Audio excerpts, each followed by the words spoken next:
Hello, kabayan! Kamusta? Welcome back sa ating channel. And for this video ay i-share ko po yung about sa pag-increase ng ating GCash wallet. Kasi may mga videos na po akong nagawa about dito and meron tayong mga kababayan na nagtatanong kasi meron na daw silang GSave, meron na daw silang GInvest and nakalink na yung kanilang bank account pero wala pa silang nare-receive na notification from GCash na nag-increase na yung kanilang GCash wallet up to 500,000 pesos.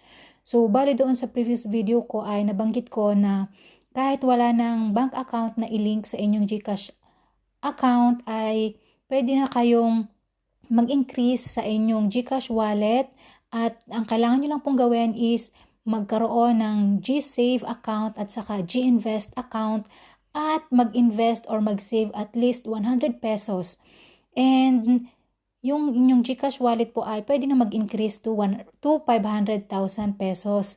At dahil nga wala pa rin silang nare-receive na notification from GCash, ay maraming nagtatanong sa atin. So, bali po ay pwede na po siyang i-manual check kasi meron po talagang delay sa part ni GCash. So, tara let's sa ating GCash application at ipapakita ko sa inyo kung paano natin i-check ang ating profile limits manually.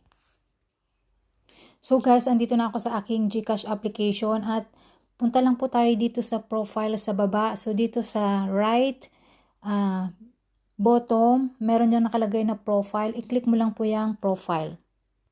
So once maklik mo na yung inyong profile, ito na po yung lalabas dyan. Meron kayong pagpipilian at dun sa kaunang-unahang icon, yung profile limits, yan po yung i-click nyo para makita natin yung profile limits or yung ating GCash wallet limits. At eto na nga po siya, ayan, manual checking nyo lang po yung inyong wallet limit kung 500,000 na ba yung inyong wallet limit. So makikita nyo dito, kasi nga 500,000 na yung limit ko.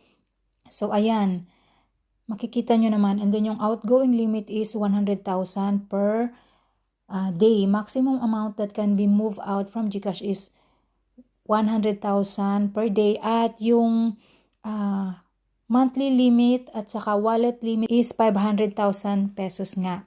So ayan, ganyan na po kadali kung paano mag-manual check ng inyong GCash wallet limits kahit hindi nyo naintayin yung notification from GCash kasi minsan nga matagal at merong delay sa part nila. At ayun lang po for this video. Thank you so much for watching. Bye!